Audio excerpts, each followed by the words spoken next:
అందరికీ నమస్కారం. ఇప్పుడంటే హైబ్రిడ్ రకాలు ఇంకా రకరకాల పెద్ద సైజు చిన్న సైజు వంకాయలు వస్తున్నాయి. కానీ పాత రోజుల్లో మన పెద్దవాళ్ళు పండించుకునే దేశీ ముళ్ళంకాయలతో మంచి మసాలా ఫ్రై చేసేద్దాం.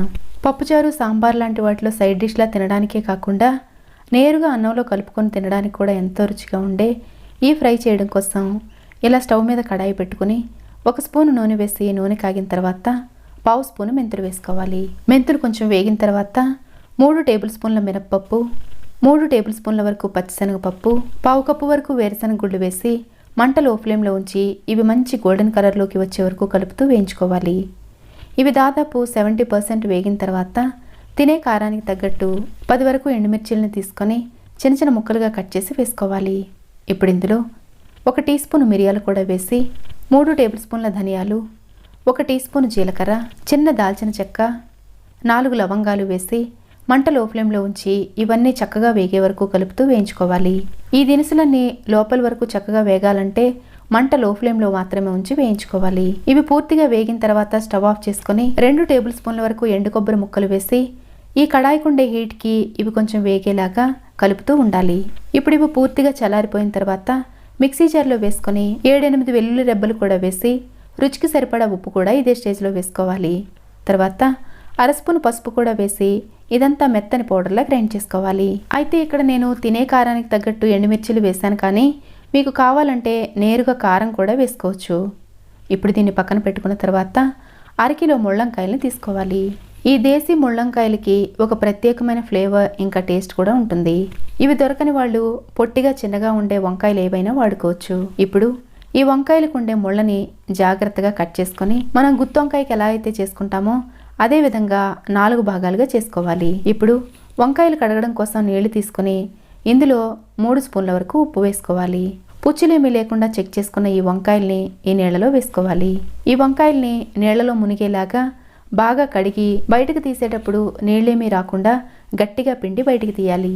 ఇలా అన్నీ గట్టిగా పిండి బయటికి తీసిన తర్వాత డీప్ ఫ్రైకి సరిపడా నూనె పెట్టుకోవాలి. ఇప్పుడు నూనె కాగినిచ్చి ఈ నూనెలో ఈ వంకాయల్ని వేసి మంట హై ఫ్లేమ్లో ఉంచి వేయించుకోవాలి. ఇలా డీప్ ఫ్రై చేయడం ఇష్టం లేని వాళ్ళు తక్కువ నూనెలో కూడా వేయించుకోవచ్చు. అయితే ఇలా నూనెలో వేసేటప్పుడు వీటికి ఏమాత్రం తడి లేకుండా చూసుకోవాలి. మంట హై ఫ్లేమ్లో ఉంచి 5-6 నిమిషాల పాటు వేయించేసరికి ఇవి దాదాపు 90% వరకు వేగుతాయి. అంతకన్నా ఎక్కువగా వేగినట్లయితే మనం వేయించిన వీటిలో మసాలా స్టఫ్ చేసి మళ్ళీ కుక్ చేసేసరికి మ్యాష్ అయిపోయే అవకాశం ఉంటుంది.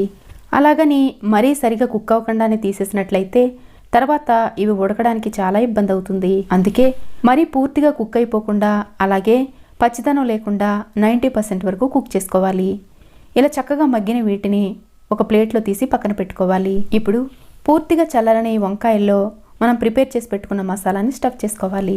ఇలా అన్ని వంకాయల్లో మసాలా స్టఫ్ చేసుకుని రెడీ చేసుకున్న తర్వాత ఇంతకుముందు మనం డీప్ ఫ్రై చేసుకున్నాం కదా, ఈ నూనెంతా మనకు అవసరం లేదు కాబట్టి ఈ నూనెని వేరొక గిన్నెలో తీసి పక్కన పెట్టుకోవాలి.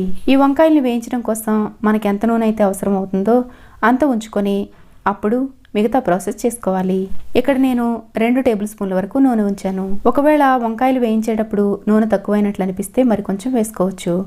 నూనె కాగిన తర్వాత 1 టీ స్పూన్ ఆవాలు, కొద్దిగా కరివేపాకు వేసి కొంచెం వేగిన తర్వాత మనం ప్రిపేర్ చేసి పెట్టుకున్న ఈ వంకాయలన్నీ వేసుకోవాలి. ఇలా అన్నీ కడాయిలో వేసేసుకొని మనం ప్రిపేర్ చేసుకున్న మసాలా మిగిలింది ఏమైనా ఉంటే ఈ పైన వేసేసుకోవాలి. ఇప్పుడు వీటిని చక్కగా సర్ది దీని మీద మూత పెట్టి మంట లో ఫ్లేమ్లో ఉంచి నెమ్మదిగా ఉడకనివ్వాలి.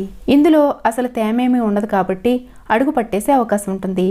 అందుకే 2-3 నిమిషాల పాటు ఉడికిన తర్వాత ఇలా మూత తీసి మొత్తం అన్నీ చక్కగా కలుపుకోవాలి. మనం మసాలా కొంచెం ఎక్కువే ప్రిపేర్ చేసాం కాబట్టి ఇది సరిగ్గా వేగడం కోసం అవసరమైతే 1-2 స్పూన్ల వరకు నూనె వేసుకోవచ్చు. ఇలా 5-6 నిమిషాల పాటు చక్కగా వేయించిన తర్వాత మసాలా అంతా ఇలా వేగిపోయి ఉంటుంది. ఇప్పుడు ఇదంతా వంకాయలకి సరిగ్గా పట్టుకోవడం కోసం 1/2 కప్పు వరకు నీళ్ళని ఇలా చిలకరించి వేసుకోవాలి. ఇప్పుడు దీని మీద మూత పెట్టి మంట లో ఫ్లేమ్లోనే ఉంచి 5-6 నిమిషాల పాటు నెమ్మదిగా ఉడకనివ్వాలి. ఇది ఇలా చక్కగా ఉడికి ఆయిల్ కనిపిస్తూ ఉన్నప్పుడు వేడివేడిగా పప్పుచారు, చారు లేదా నేరుగా అన్నంలో కూడా సర్వ్ చేసుకోవచ్చు. ఏవైనా ప్రత్యేక సందర్భాలప్పుడు లేదా ఎవరైనా వెజిటేరియన్ గెస్ట్లు వచ్చినప్పుడు మంచి రుచిగా చేసి పెట్టడం కోసం ఎంతో బాగా యూస్ అయ్యే ఈ ఫ్రై మీకు నచ్చినట్లయితే లైక్ చేయడం మర్చిపోకండి. Thanks for watching.